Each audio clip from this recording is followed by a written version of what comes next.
You think you understand power, but you're playing checkers while everyone else is playing chess. Right now, as you're watching this video, someone is making a decision that will impact your career, your relationship, your future. And you have no idea it's happening. You're not invited to the meeting. You're not consulted. You're just affected by the outcome. Here's what nobody tells you about power.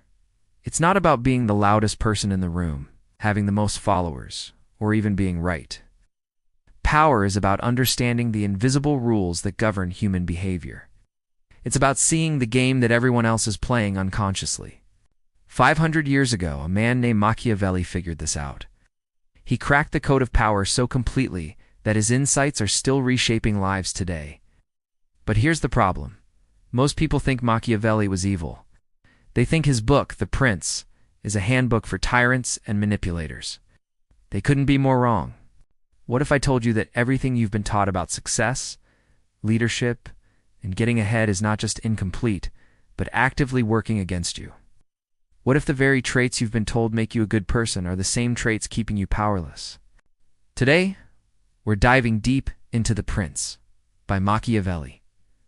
But this isn't a history lesson. This is a masterclass in understanding the real dynamics of power, influence, and strategic thinking that govern every aspect of your life. Whether you're trying to advance in your career, build a business, navigate relationships, simply stop feeling like life is happening to you instead of for you, this book holds the keys. Machiavelli wasn't writing for kings and princes. He was writing for anyone who refuses to be a victim of circumstances. He was writing for people who want to shape their destiny instead of just hoping for the best. Over the next 2 hours, we're going to deconstruct every assumption you have about power, success, and human nature. We're going to give you a new operating system for navigating the world. By the end of this journey, you won't just understand why some people seem to effortlessly command respect and get what they want while others struggle in obscurity. You'll become one of those people. This isn't about becoming ruthless or manipulative. This is about becoming effective. This is about understanding reality as it is, not as you wish it were. Let's begin the transformation. We're about to embark on a 26-chapter journey through the architecture of power itself. In Chapter 1, we'll shatter the illusion that power is one-size-fits-all. In Chapter 2, we discover why some people inherit influence while others must forge it. Chapter 3 reveals the hidden dangers of expansion and growth. Chapter 4 shows us why some empires crumble while others endure. Chapter 5 teaches us when to preserve and when to destroy. Chapter 6 unlocks the secrets of self-made power. Chapter 7 exposes the deadly trap of borrowed strength. Chapter 8 confronts the darkest paths to dominance. Chapter 9 reveals how to build power through others. Chapter 10 teaches us to measure true strength. Chapter 11 examines the unique dynamics of moral authority. Chapters 12 and 13 decode the loyalty equation. Chapter 14 reveals why every leader must think like a warrior. Chapter 15 destroys the myth of universal virtue. Chapter 16 shows us when generosity becomes weakness. Chapter 17 answers the ultimate question: is it better to be loved or feared? Chapter 18 navigates the treacherous waters of promises and betrayal. Chapter 19 teaches us to avoid the fatal mistakes that destroy reputations.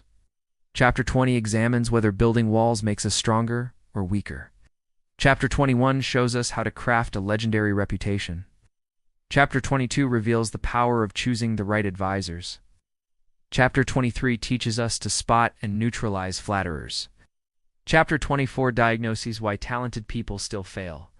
Chapter 25 shows us how to dance with uncertainty and chaos.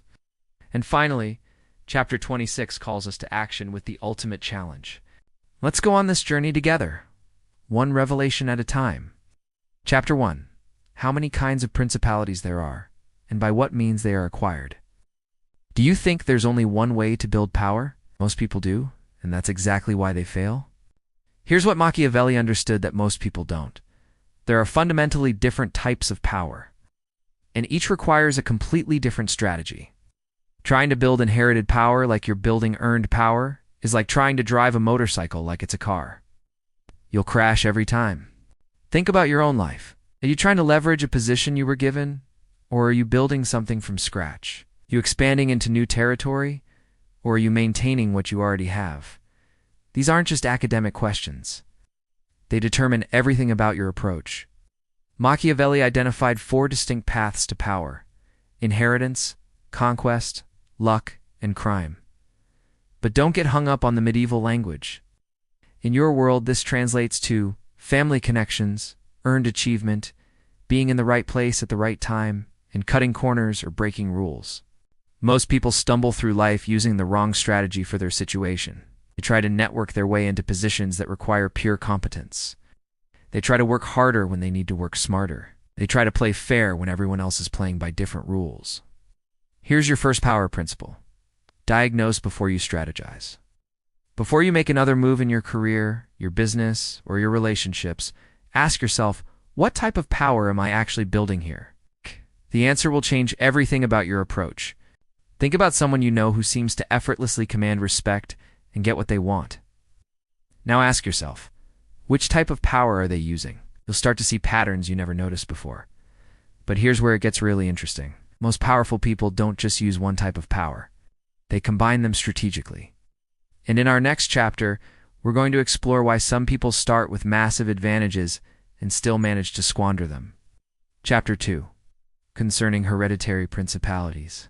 Why do some people born into wealth, connections, and opportunity still end up failures, while others born with nothing build empires? The answer reveals one of the most counterintuitive truths about power. Inherited advantages can actually make you weaker if you don't understand how to maintain them. Machiavelli observed that hereditary princes have it easier in some ways and much harder in others. They don't have to prove their legitimacy from scratch, but they also don't develop the survival instincts that self-made leaders possess. They inherit loyalty, but they don't understand how loyalty is earned or lost. Think about this in your own context. Maybe you inherited your position through family connections, a mentor who took you under their wing, or even just being in the right place at the right time. This gives you a head start, but it also creates unique vulnerabilities. People who inherit power often make the same fatal mistake. They assume their advantages are permanent. They get comfortable, stop paying attention to the foundations of their influence. They forget that respect isn't automatically transferred along with titles or positions. Here's the paradox. The easier it was to get your power, the easier it is to lose it. But the people who build power from nothing often hold on to it more fiercely, because they understand exactly what it costs them to get it. If you've been given advantages in life, whether it's education, connections, or opportunities, you have a choice. You can coast on them and watch them slowly erode, or you can treat them as a foundation to build something even greater. The key insight from Machiavelli is this: inherited power requires active maintenance. Just like a garden, if you stop tending it, it will return to wilderness. The people depending on you, respecting you, or following you need to be reminded regularly why they should continue doing so. Your activation step. Identify one advantage you've inherited or been given in your life. It could be education, connections, opportunities, or even natural talents. Now ask yourself, what am I doing to actively maintain and build upon this advantage rather than just coasting on it? But inheritance is just one path to power, and often not the most reliable one. What happens when you have to build everything from scratch, while navigating the complex politics of growth and expansion? That's where our journey takes us next. Chapter 3. Concerning mixed principalities. Growth is the most dangerous time in any power structure, and most people have no idea why. You finally get that promotion, expand your business, or gain new responsibilities. You should feel victorious, right? Instead, you feel more vulnerable than ever. You're dealing with new people who don't know you, new systems you don't understand, and suddenly everyone seems to be questioning your decisions. Machiavelli called this the challenge of mixed principalities. When you're managing both your original domain and new territory you've acquired, this isn't just about medieval conquest. This is about every time you level up in life. Here's what happens. Your new position brings new people into your orbit. And these people have different loyalties, different expectations, and different ideas about how things should work.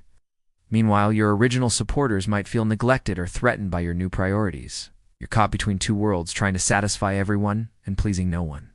Think about the last time you got promoted or took on new responsibilities. Did you suddenly find yourself dealing with resistance you didn't expect? Did people who used to support you start questioning your decisions? Did you feel like you were constantly putting out fires instead of moving forward? This is the expansion trap, and it destroys more promising careers than any other single factor. Most people try to solve it by being more accommodating, more inclusive, more democratic. They think if they just explain themselves better or try harder to please everyone, the resistance will fade. They're wrong. Machiavelli's solution is ruthlessly practical. You must establish clear dominance in your new territory while simultaneously reassuring your original base. This means making swift, decisive changes that demonstrate your authority to newcomers, while also showing your original supporters that your core values and loyalties haven't changed. The key is understanding that expansion always creates temporary instability. The question isn't whether you'll face resistance, you will. The question is whether you'll handle it like a leader or like someone who's in over their head. Your activation step. Think about an area of your life where you're experiencing growth or taking on new responsibilities. Identify the different groups of people whose loyalty you need to maintain. What specific actions can you take to demonstrate strength to the new people while reassuring the original supporters? But what about when growth isn't gradual but sudden? What happens when you inherit something massive and complex that you didn't build yourself? The lessons from Alexander the Great's empire will show us something remarkable about the nature of lasting power. Chapter 4. Why the kingdom of Darius, conquered by Alexander, did not rebel against the successors of Alexander at his death. Why do some organizations fall apart the moment their leader leaves, while others continue thriving for generations? Alexander the Great conquered the Persian Empire, one of the largest and most complex civilizations in history. When he died suddenly at 32, everyone expected his empire to collapse into chaos. Instead, his generals held it together for decades. Meanwhile, other conquerors saw their victories evaporate the moment they showed weakness. What made the difference? The structure of power itself. Machiavelli identified two fundamentally different types of organizations: those built around personal loyalty to a single leader, and those built around systems and institutions. When you understand this distinction, you can predict with startling accuracy which businesses will survive their founders, which teams will thrive after a management change, and which relationships will endure through difficult times. Personal loyalty systems are seductive because they're powerful in the short term. Everyone reports directly to you. Every decision flows through you. You feel indispensable, and in many ways you are, but this is also your weakness. When you're gone, the whole structure collapses because it was designed around you, not around principles or systems. Institutional systems feel less personal, maybe less gratifying to your ego, but they're far more durable. Instead of loyalty to you personally, people develop loyalty to the mission, the values, the way of doing things. This means the organization can survive and thrive even when leadership changes. Think about your own sphere of influence. Are people loyal to you personally or to something bigger that you represent? Are you building a system that depends on your constant presence, or one that can operate according to clear principles even when you're not there? Here's the counterintuitive truth. The more indispensable you make yourself, the more fragile your power becomes. Real power comes from creating systems that amplify your influence even when you're not in the room. Your activation step. Identify one area where people depend on you personally to make decisions or solve problems. Design a system or process that could handle this responsibility even in your absence. This isn't about making yourself irrelevant, it's about making your influence more permanent. But what happens when you're taking over something that already has its own culture, its own way of doing things? The challenge of conquest versus assimilation will teach us when to destroy and when to preserve. Chapter 5. Concerning the way to govern cities or principalities, which lived under their own laws before they were annexed. When you take control of something that was previously independent, you face the most delicate challenge in all of power dynamics. How do you integrate without destroying, control without crushing? This isn't just about political conquest. This happens every time you join a new company with its own culture, merge departments, take over a project from someone else, or even enter a relationship with someone who has their own established way of life. Machiavelli identified 3 approaches. Destroy the existing system completely. Live there and gradually reshape it, or allow it to maintain some independence while ensuring loyalty. Each has its place, but most people choose the wrong approach for their situation. The destruction approach seems harsh, but sometimes it's the most merciful. If the existing culture or system is fundamentally incompatible with your goals, trying to gradually change it creates endless conflict and resentment. It's like trying to renovate a house while living in it. Messy, expensive, and often unsuccessful. Sometimes it's better to tear it down and build something new. The integration approach requires patience and finesse. You become part of the system first, understand its rhythms and values, then gradually introduce changes from within. This works when the existing system has value but needs direction or improvement. The autonomy approach lets the existing system continue operating largely independently, but with clear boundaries and ultimate authority. Think of it like acquiring a successful company, but letting it keep its own culture and management style. Most people fail because they try to use their preferred approach in every situation instead of matching their strategy to the specific context. The accommodating person tries to integrate everything and creates chaos. The controlling person tries to destroy everything and creates rebellion. The hands-off person tries to give autonomy to systems that actually need direct management. Your activation step. Think about a situation where you're taking on responsibility for something that previously operated independently. Which of these three approaches best fits your situation? What specific actions would this approach require? The key insight is that successful integration isn't about being nice or being tough. It's about being appropriate to the situation. But what about when you have to build power completely from scratch, with nothing but your own abilities to rely on? That's where we discover the most reliable path to lasting influence.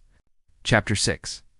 Concerning new principalities, which are acquired by one's own arms and ability. This is where legends are born. When you build power from nothing but your own abilities, your own vision, your own relentless effort, you develop something that people who inherit or stumble into power never possess.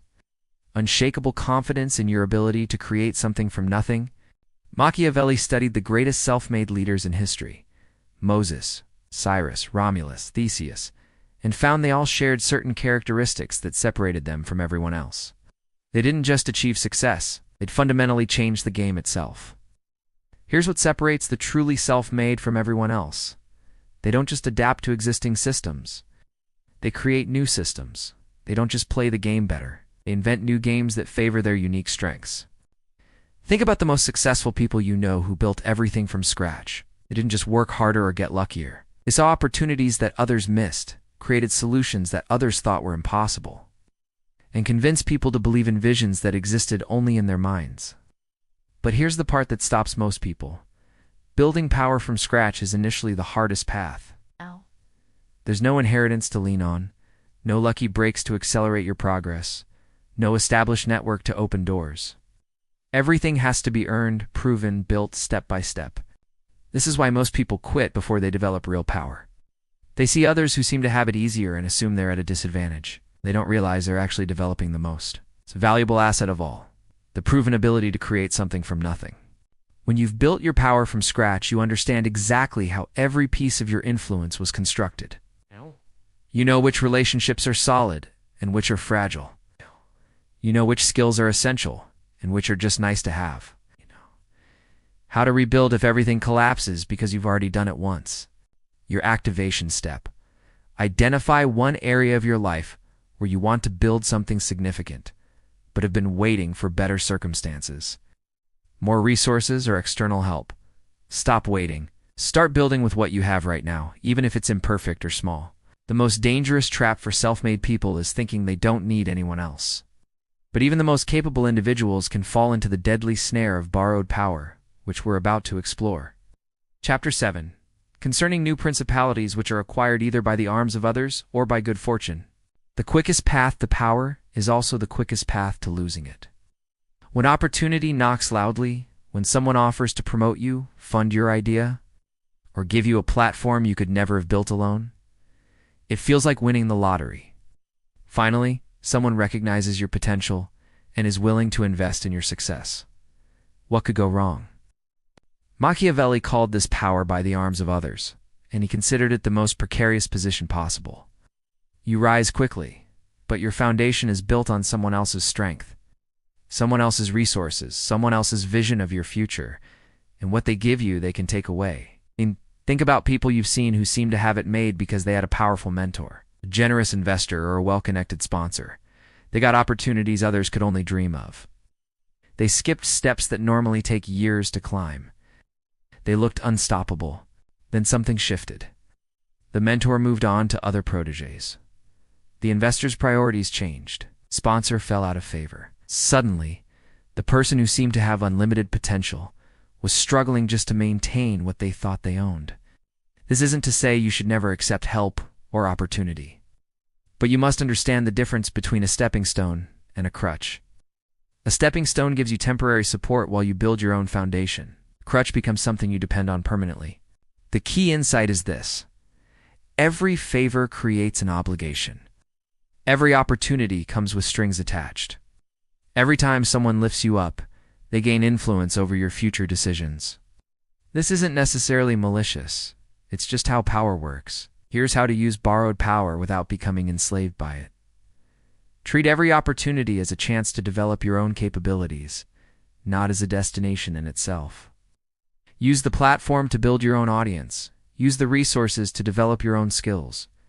Use the connections to create your own network. Your activation step. Identify any area of your life where your success depends heavily on someone else's continued support or goodwill.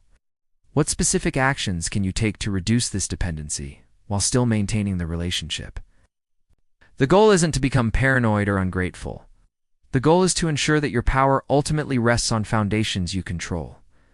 But what about those who take a much darker path to power?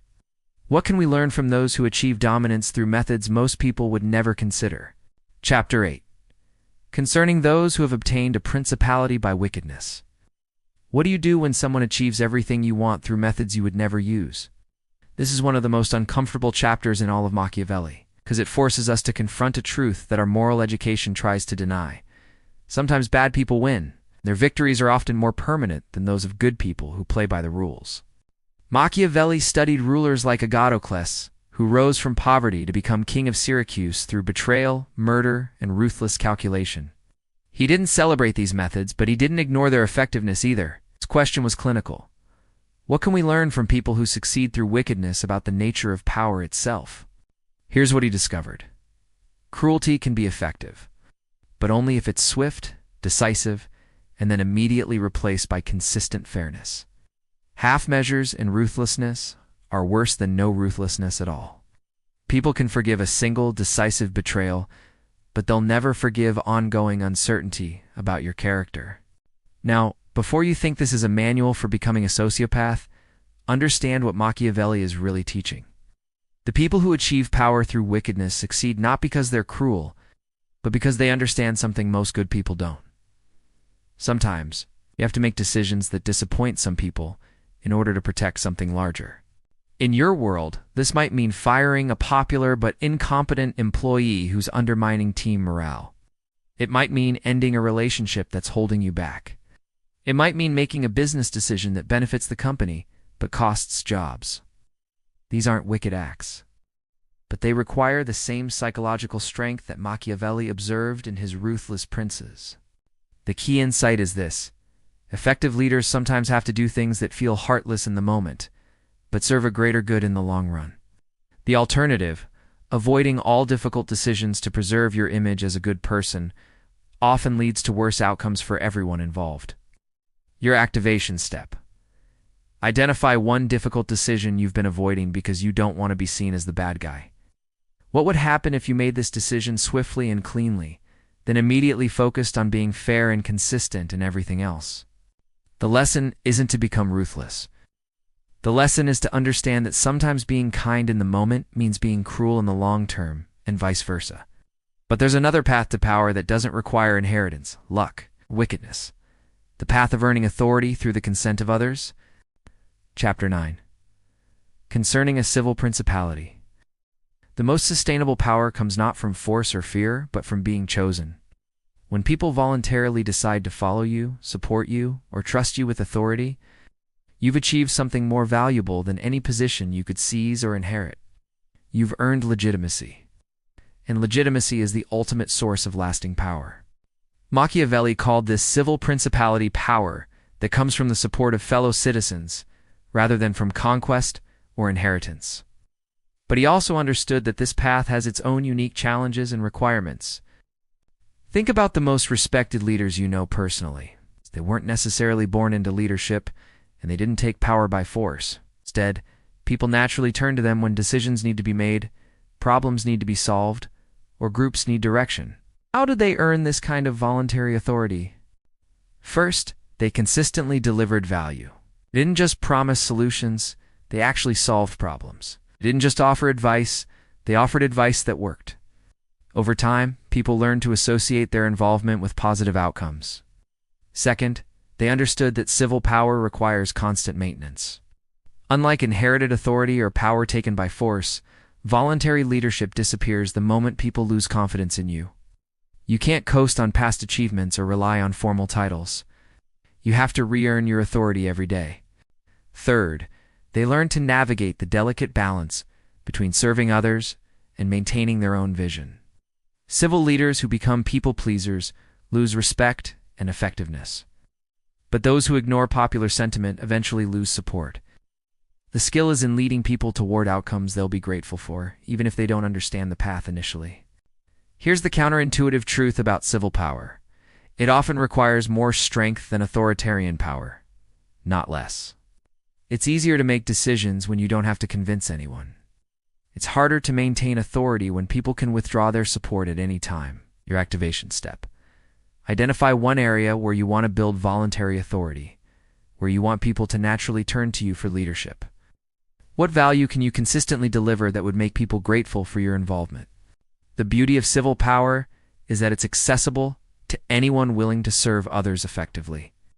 But once you have any form of power, how do you measure whether it's actually strong enough to protect what matters to you? Chapter 10. Concerning the way in which the strength of all principalities ought to be measured. How do you know if your power is real or just an illusion? Most people measure their influence by the wrong metrics. They count followers, calculate net worth, or tally accomplishments. But they miss the only measurement that actually matters. Can you survive without external support? Machiavelli's test was brutally simple. If all your allies abandoned you and all your resources were cut off, could you still defend what matters most to you? This isn't just about physical survival. It's about whether your power has real foundations or just impressive appearances. Think about the areas of your life where you feel most confident and secure. Your career, your relationships, your finances, your reputation. Now ask yourself Machiavelli's uncomfortable question. How much of your strength in these areas depends on factors outside your control? If your career success depends entirely on your current company or industry remaining stable, you're more vulnerable than you think. If your relationships require constant external validation or entertainment to survive, they're built on shaky ground. If your financial security depends on one income source or investment strategy, you're taking enormous risks. True strength comes from developing what Machiavelli called one's own arms, capabilities, resources, and relationships that you control directly. This doesn't mean becoming paranoid or antisocial. It means building redundancy into every important area of your life. The strongest people aren't those with the most resources. They're those who can maintain their core identity and values even when circumstances change dramatically. They've developed multiple ways to solve the same problems. They've cultivated relationships based on mutual value rather than dependency. They've built skills that translate across different contexts. Here's the key insight. Real strength isn't about having more power than everyone else. It's about having enough power to maintain your independence and protect what you value most, regardless of what happens around you. Your activation step?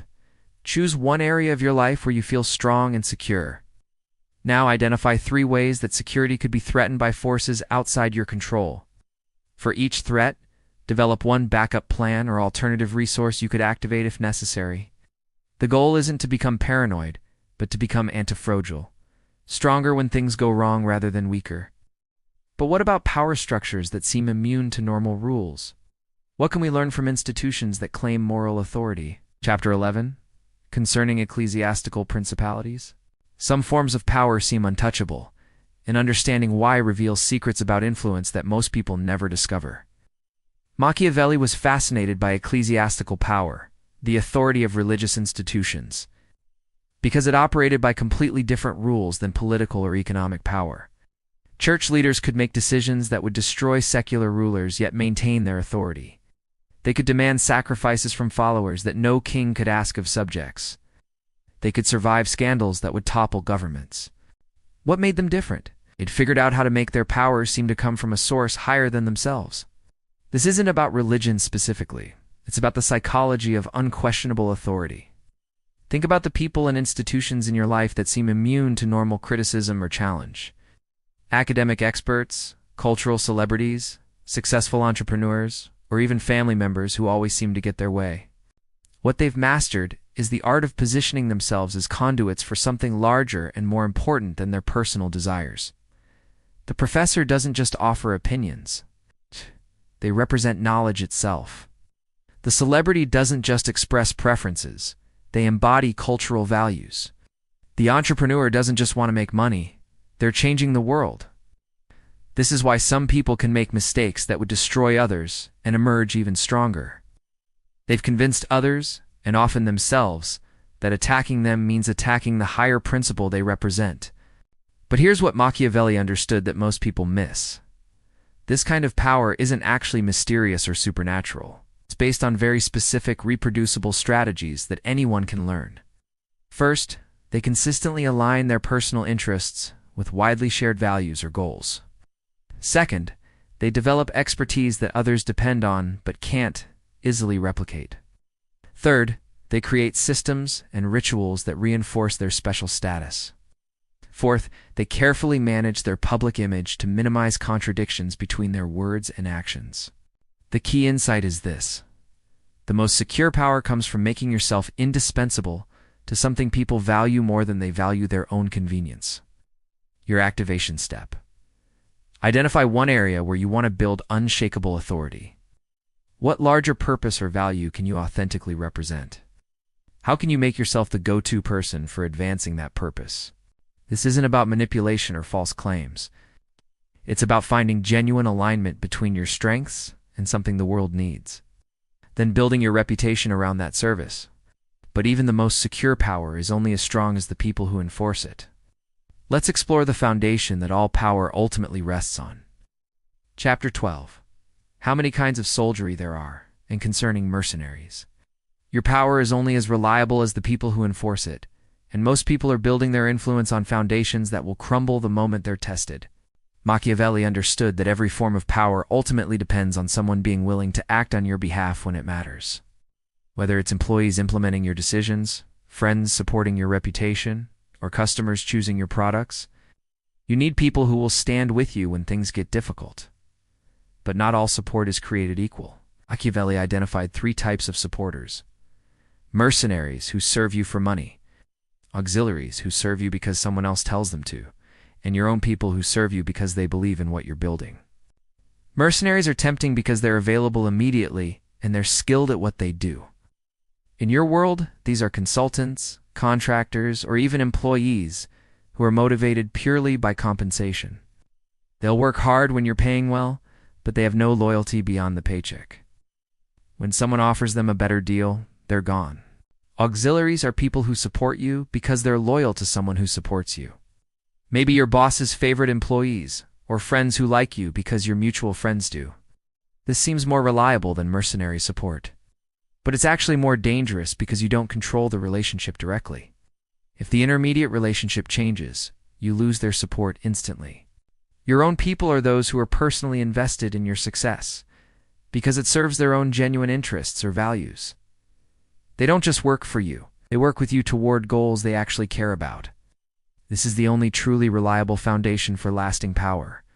Here's the uncomfortable truth. Most people build their careers and relationships primarily on mercenary and auxiliary support. They rely on people who are paid to be there or who are there because of someone else's influence. This works fine when everything is going well, but it collapses quickly under pressure. Your activation step: audit your support network. In your career, relationships, and projects, how much of your support is mercenary, auxiliary, or truly your own? The goal isn't to eliminate mercenaries and auxiliaries. They have their place. The goal is to ensure that your core power base consists of people who have genuine reasons to want you to succeed. But what happens when you have to depend on other people's armies entirely? Chapter 13. Concerning auxiliaries, mixed soldiery, and one's own. The second most dangerous trap in power dynamics is believing that someone else's strength can permanently solve your problems. When you're facing a challenge that seems too big for your current resources, the temptation is overwhelming. Accept help from someone who has the power to solve everything for you. They have the connections, the money, the expertise, the platform. All you have to do is align with them, and your problems disappear. This is what Machiavelli called auxiliary forces. Borrowing someone else's army to fight your battles. It seems like the smart play, but it's actually a trap that has destroyed more promising careers and businesses than any other single mistake. Here's why. When you win using someone else's power, you haven't actually solved your fundamental problem. You've just postponed it. The next time a similar challenge arises, you'll need to borrow power again. Meanwhile, the person who helped you now has influence over your decisions, your priorities, and your future. Think about the last time someone with significantly more resources offered to solve a major problem for you. Maybe a wealthy investor, a well-connected mentor, or a powerful organization. The help probably came with conditions, either explicit or implied. Gradually, you found yourself making decisions based not on what you thought was best, but on what you thought they wanted to hear. This is how capable people become dependent. They start making choices to maintain access to borrowed power rather than building their own capabilities. Eventually, they become so accustomed to external support that they lose confidence in their ability to handle challenges independently. Machiavelli's alternative is what he called mixed soldiery, combining your own developing strengths with strategic external support. The key difference is that you maintain ultimate decision-making authority, and you're constantly working to replace external dependencies with internal capabilities. Your activation step. Identify one area where you're heavily dependent on someone else's resources, connections, or expertise to maintain your current position. What specific skills or resources could you develop to reduce this dependency by 50% over the next year? The goal isn't to become completely self-reliant. That's often impossible and always inefficient. The goal is to ensure that your core capabilities belong to you, while external support remains helpful, but not essential. But having your own power creates new responsibilities that most people never anticipate. Chapter 14. That which concerns a prince on the subject of the art of war. Every leader must think like a warrior, even if they never fight a physical battle. The moment you accept responsibility for others, whether as a parent, manager, business owner, or community leader, you enter into a perpetual state of competition. You're competing for resources, attention, opportunities, and influence. If you don't understand this competitive reality, someone who does will take advantage of your naivety. Machiavelli insisted that studying the art of war was the primary responsibility of any leader. But this isn't about becoming aggressive or militaristic. It's about understanding that leadership is fundamentally about protecting and advancing the interests of those who depend on you. Often in environments where others are trying to do the same thing for their own groups, think about the most successful people you know in business, politics, or even social situations. They have an almost uncanny ability to anticipate challenges, recognize threats, position themselves advantageously before conflicts arise. They're not paranoid, but they're never surprised. They've developed what Machiavelli called the warrior mindset. This mindset has three components: constant learning about competitive dynamics, regular practice in strategic thinking, and maintaining the physical and mental readiness to act decisively when necessary. In peacetime, when everything is going well, most people get comfortable. They stop studying their competition, stop developing new skills, stop preparing for challenges. This is exactly when the warrior leader doubles down on preparation. They know that the best time to strengthen your position is when you don't immediately need to. Your activation step. Identify the most significant competition or potential threat in your primary area of focus. Spend 30 minutes this week studying how they operate, what advantages they have, and what their likely next moves might be. This isn't about copying them or becoming paranoid. It's about understanding the competitive landscape you're operating in. The warrior mindset isn't about becoming ruthless. It's about becoming responsible for outcomes rather than just intentions. But this raises an uncomfortable question. In a competitive world, what role do traditional virtues play in effective leadership? Chapter 15. Concerning things for which men, and especially princes, are praised or blamed. Why do good people often finish last? And what can you do about it without losing your soul? This is where Machiavelli becomes most controversial, because he directly challenges the assumption that moral behavior and effective leadership always align. He observed that leaders are praised for virtues like generosity, compassion, honesty, and humility. But those who practice these virtues consistently often lose to those who are more selective about when and how they apply them. The uncomfortable truth is that every virtue taken to its extreme becomes a weakness that others can exploit. Unlimited generosity leads to bankruptcy. Unconditional compassion enables destructive behavior.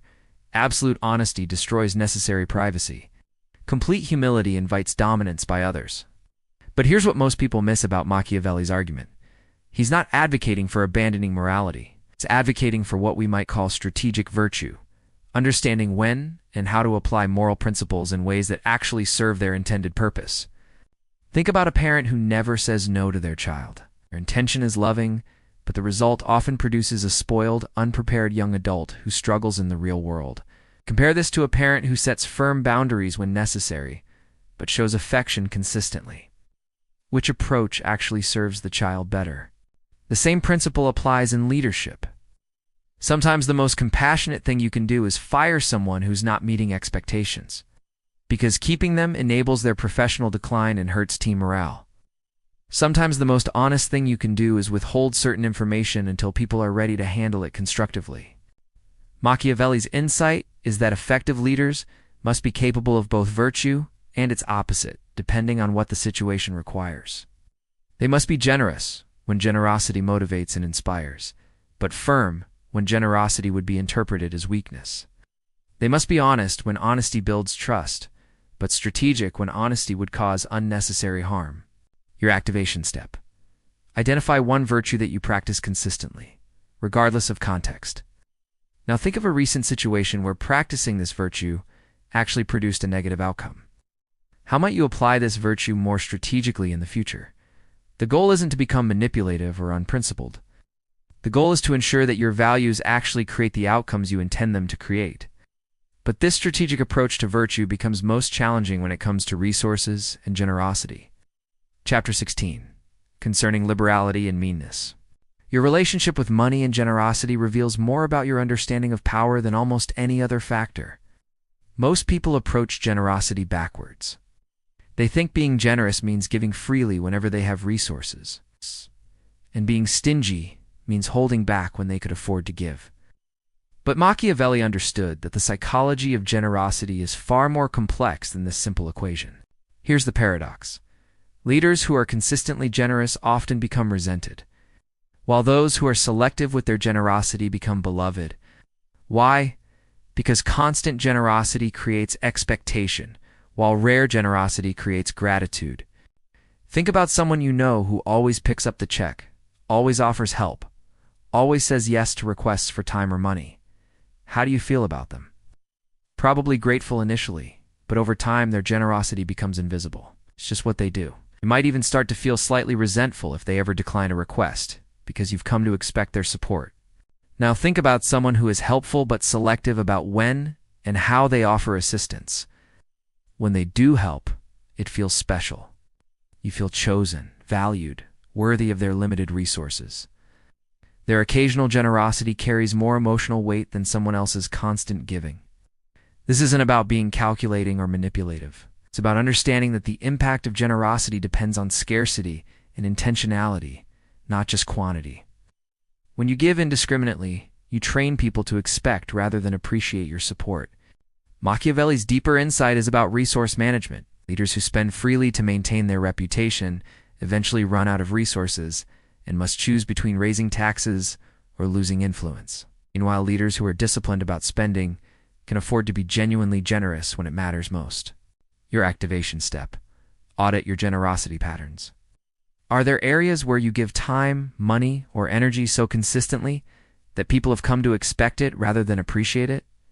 Choose one area where you can become more selective, not to be mean, but to make your generosity more meaningful when you do choose to give. The principle extends beyond money to attention, time, praise, and support. Scarcity creates value, and value creates impact. But this raises an even more fundamental question about the nature of leadership. Is it better to be loved or feared? Chapter 17. Concerning cruelty and clemency, and whether it is better to be loved than feared. This is the question that defines every leader's approach to authority, and most people get the answer completely wrong. Machiavelli's famous conclusion that it's better to be feared than loved, if you have to choose, is one of the most misunderstood ideas in all of leadership philosophy. People think he's advocating for cruel, tyrannical behavior. He's actually giving you the key to sustainable authority while maintaining your humanity. Here's what he really meant.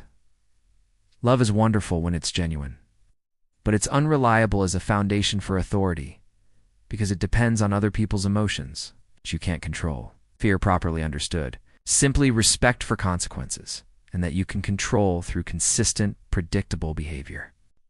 Think about the most effective authority figures in your life. Your best teachers, coaches, or managers probably weren't your favorites initially. They had high standards, clear expectations, and consistent consequences for not meeting those standards. You might not have liked them in the moment, but you respected them, performed better for them, and probably came to appreciate them over time. Now think about authority figures who desperately wanted to be liked. They probably gave more warnings than consequences, made exceptions that undermined their own rules, and created environments where performance was optional. You might have enjoyed them initially, but you probably didn't respect them. You definitely didn't perform your best for them. Machiavelli's insight is that trying to be loved as a leader often produces the opposite result. When you make decisions based on what will make people happy rather than what will produce good outcomes, you end up disappointing everyone. You disappoint high performers who want excellence. You disappoint low performers who don't improve because you enable their mediocrity. But here's the crucial nuance.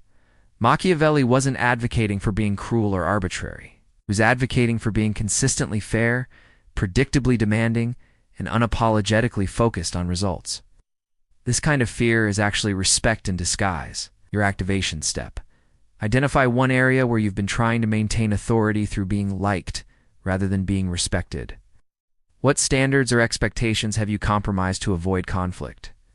How can you reestablish clear, consistent expectations while still treating people with dignity?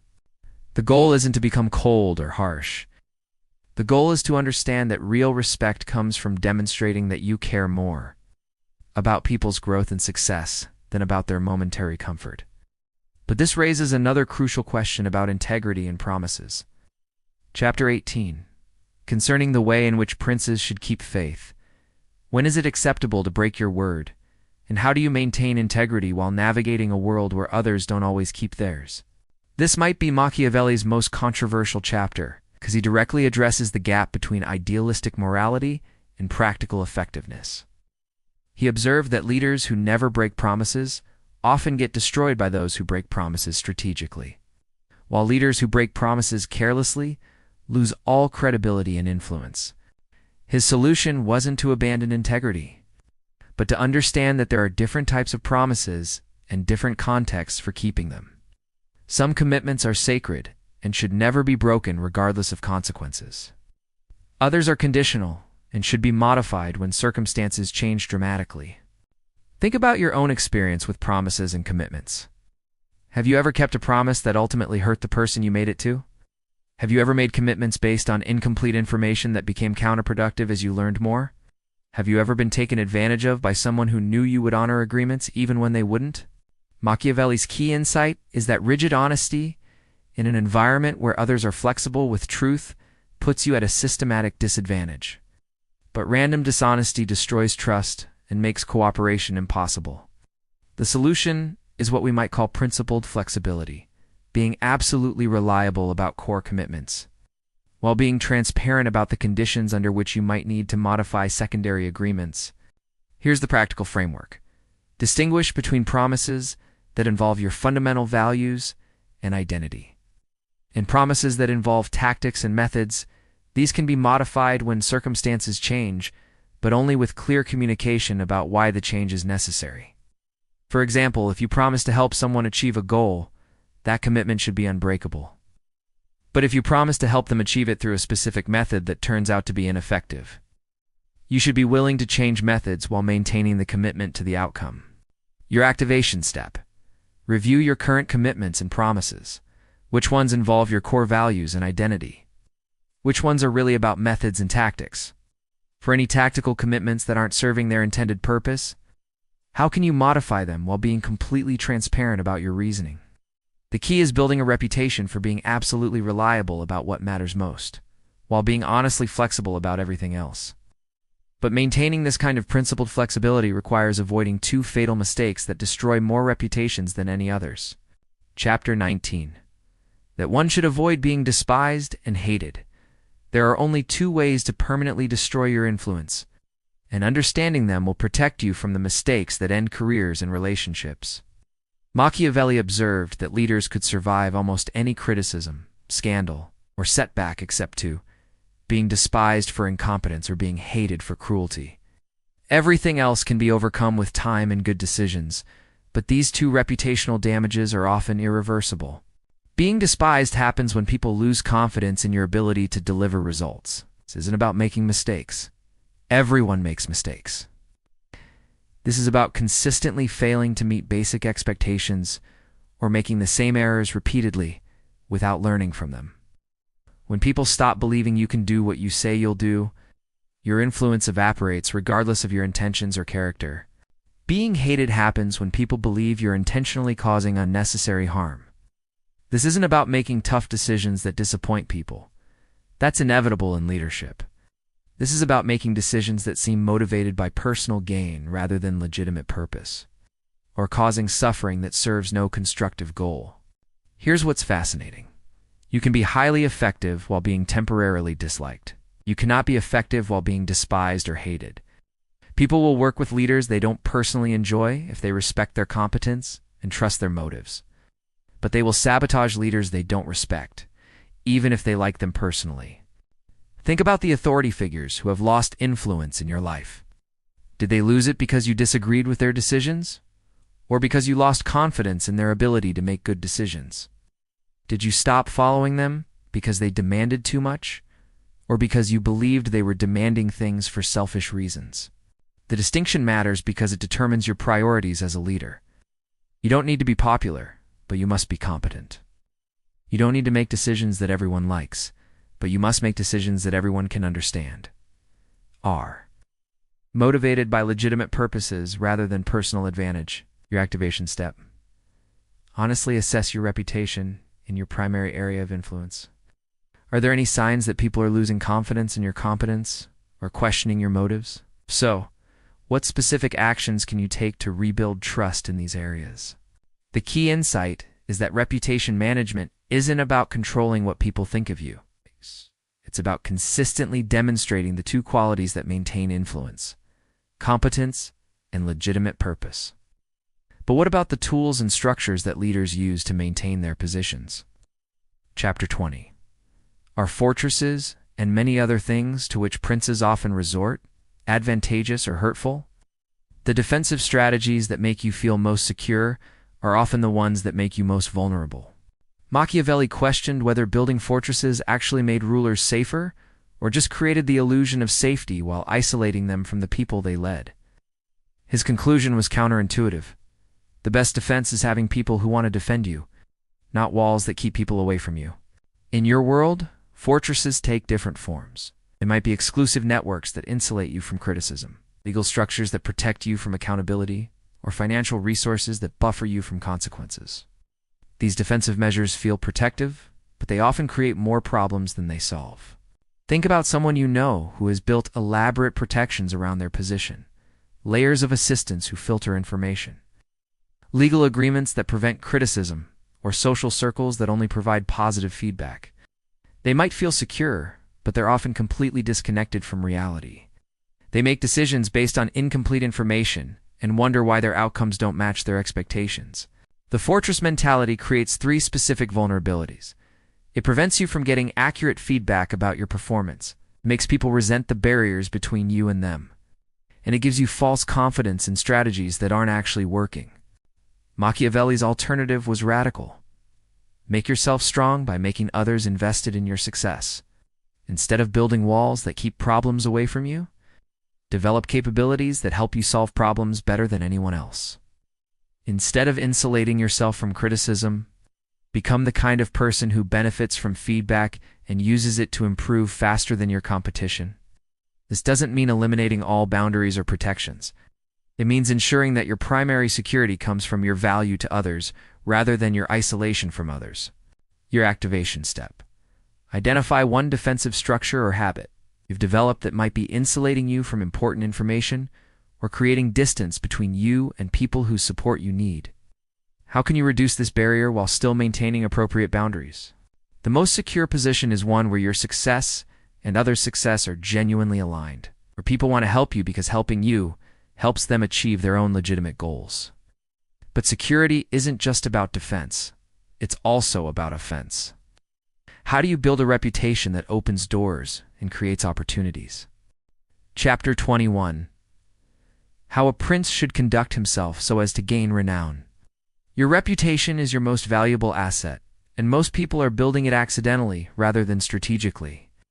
Machiavelli understood that reputation isn't just about being known. It's about being known for something specific that creates value for others. The leaders who become legendary aren't just those who achieve great results.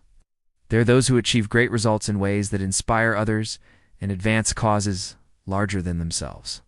Think about the people in your field who have reputations that open doors, attract opportunities, and command respect even from competitors. They didn't just become competent. They became known for a particular kind of excellence that others value and want to be associated with. This kind of strategic reputation building has three components: choosing meaningful challenges that others care about, developing distinctive methods that get noticed, and consistently delivering results that exceed expectations. The key is understanding that renown comes from being excellent at something that matters to others, not just something you're passionate about. The intersection of your capabilities, market needs, and personal values is where legendary reputations are built. Most people approach reputation building backwards. They focus on networking, personal branding, or self-promotion without first developing something genuinely worth promoting. They try to become known before they become valuable. This creates a hollow reputation that doesn't survive scrutiny or competition. Machiavelli's approach was different. Become so excellent at solving important problems, people can't help but notice and talk about your results. Let your competence create your reputation, rather than trying to create a reputation separate from competence. Your activation step. Identify one significant challenge in your field that others struggle with, but you have the potential to solve better than most. What would it look like to become known as the person who consistently delivers excellent results in this specific area? The goal isn't to become famous for its own sake, but to build a reputation that attracts the right opportunities and the right people. But having a strong reputation creates new challenges, particularly in choosing who to trust with access to your influence. Chapter 22. Concerning the secretaries of princes, the people closest to you determine the quality of your decisions more than your own intelligence or experience. Every leader faces the same fundamental challenge. You need information and perspective from others to make good decisions. But the people providing that information have their own agendas, limitations, and biases. How do you get the input you need without being manipulated by those who provide it? Machiavelli observed that wise leaders could be recognized by the quality of their advisors, while foolish leaders surrounded themselves with people who told them what they wanted to hear rather than what they needed to know. Think about the most successful people you know personally. Who do they turn to for advice? Who challenges their thinking?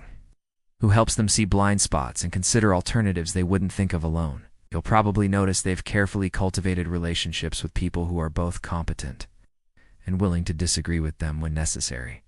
Now, think about people you know who consistently make poor decisions. Despite having access to good information, what kinds of people do they listen to? You'll probably notice they're surrounded by people who either lack expertise or are afraid to contradict them. The quality of your inner circle determines the quality of your thinking, which determines the quality of your decisions, which determines the quality of your results. This isn't just about formal advisors. It's about anyone whose opinion influences your choices. Machiavelli's criteria for choosing advisors were straightforward. They must be competent in areas where you need insight. They must care more about good outcomes than about your approval, and they must have enough independence that they won't just tell you what they think you want to hear. Your activation step: audit your current sources of advice and perspective. For each major area of your life where you make important decisions, who do you turn to for input?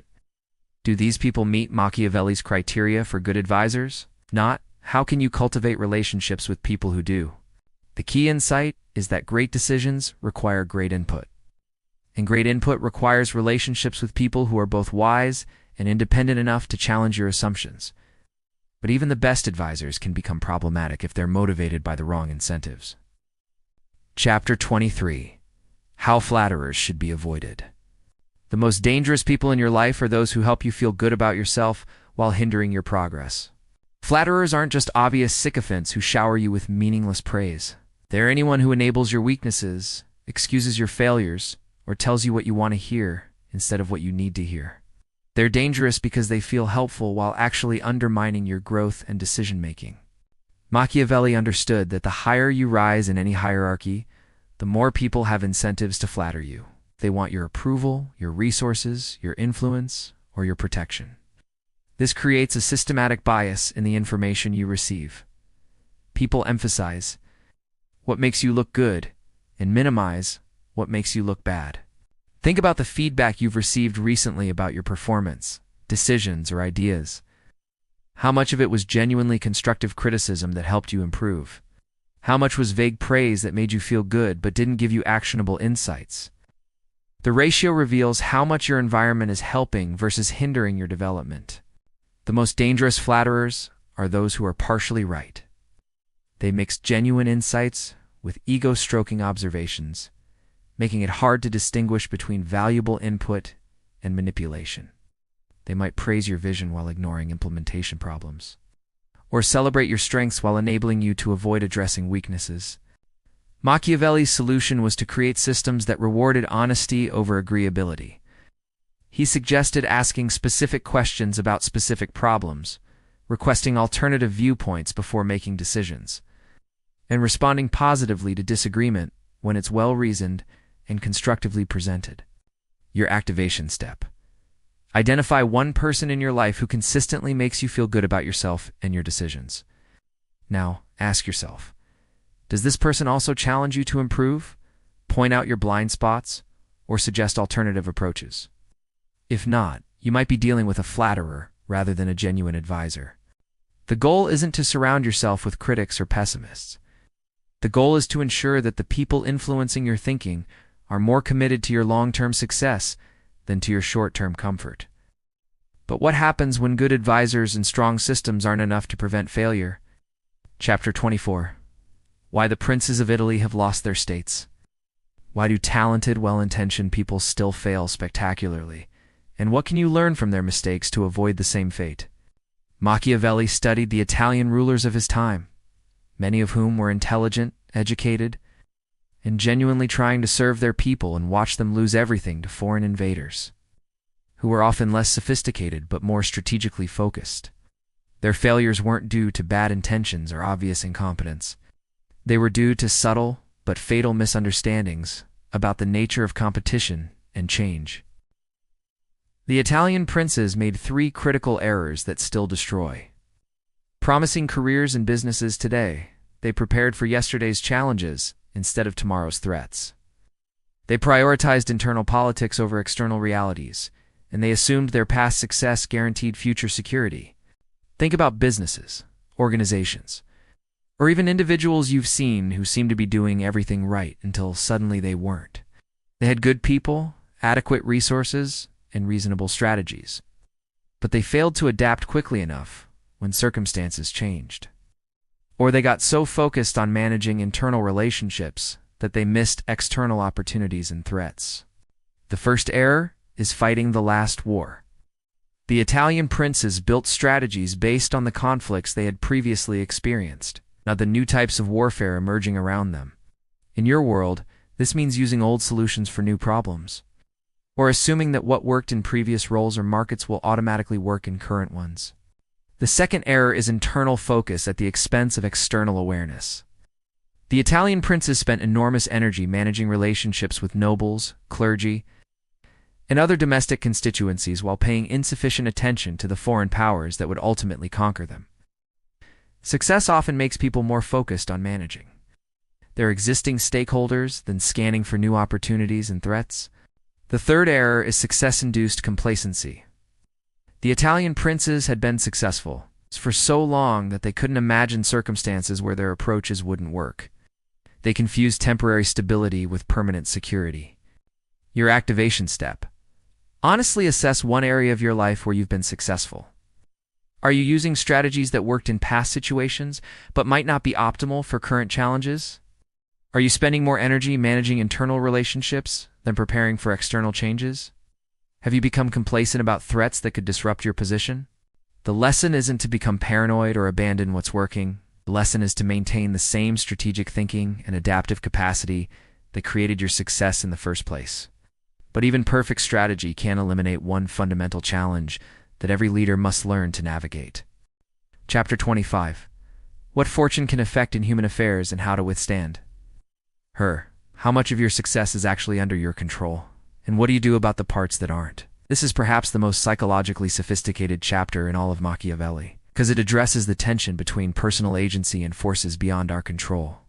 He estimated that fortune, luck, timing, circumstances beyond our influence determines about half of our outcomes, while our own actions determine the other half. Most people get this balance wrong in one of two directions. Some become fatalistic, assuming that external circumstances determine everything and their actions don't matter much. Others become grandiose, assuming that willpower and effort can overcome any obstacle. Both approaches lead to poor decisions and unnecessary suffering. Machiavelli's metaphor was brilliant. Fortune is like a river that sometimes flows gently and sometimes floods destructively. You can't control the river, but you can build dikes and channels when times are calm to redirect the floods when they come. The key is understanding which aspects of your situation you can influence and which you must adapt to. Think about the major successes and failures in your life. How much were due to your own choices and efforts? How much were due to timing, circumstances, or plain luck? If you're honest, you'll probably recognize that both factors played significant roles, but in different proportions for different outcomes. The strategic insight is this: you maximize your control over outcomes by accepting that you don't control outcomes. When you stop wasting energy trying to control uncontrollable factors, you can focus all your resources on the factors you actually can influence. Machiavelli identified 3 ways to work effectively with fortune. Develop multiple contingency plans, so you're prepared for different scenarios. Build flexible capabilities that serve you regardless of circumstances. And maintain the psychological resilience to adapt quickly when things don't go as planned. Your activation step. Identify one major goal or challenge you're currently facing. List the factors that could affect the outcome. Then categorize them as either within your control or outside your control. For the controllable factors, what specific actions can you take to maximize positive outcomes? For the uncontrollable factors, what preparations can you make to handle different possible scenarios? The goal isn't to eliminate uncertainty. That's impossible. The goal is to position yourself to benefit from good fortune while being resilient enough to survive bad fortune. But understanding fortune is just preparation for the ultimate challenge, taking action that matters. Chapter 26. An exhortation to liberate Italy from the barbarians. This is where everything we've learned transforms from interesting ideas into life-changing action. Machiavelli didn't end his masterpiece with more theory or analysis. He ended with a passionate call to action, challenging his readers to take everything they had learned and use it, to accomplish something meaningful in the real world. He understood that knowledge without application is just intellectual entertainment. Throughout our journey together, we've deconstructed the operating system of power, influence, and strategic thinking. We've learned how different types of power require different strategies. We've discovered why some people build lasting influence while others see their achievements evaporate. We've explored the delicate balance between virtue and effectiveness, between idealism and pragmatism. But all of this learning is worthless unless you apply it to something that matters, not just to you, but to others who will benefit from your success. Look around at your world. What needs to be built that isn't being built? What problems need to be solved that aren't being solved?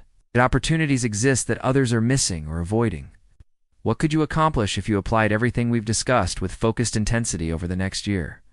Machiavelli's final message was that knowledge creates responsibility. Once you understand how power actually works, how influence is really built, and how strategic thinking can be applied to any challenge, you have an obligation to use these insights for purposes larger than your own comfort or convenience. The greatest tragedy isn't failing despite your best efforts. The greatest tragedy is succeeding at things that don't matter while avoiding the challenges that could transform your life and the lives of others. Your final activation step. Identify one significant challenge or opportunity in your life that you've been avoiding because it seems too difficult, too risky, or too ambitious. Now apply the frameworks we've explored. What type of power would you need to build? What allies would you need to cultivate? What defensive measures would you need to establish? What reputation would you need to develop? What resources would you need to control directly rather than borrow? Stop planning and start building. Stop analyzing and start acting. Stop preparing and start doing. We began this journey with a simple observation.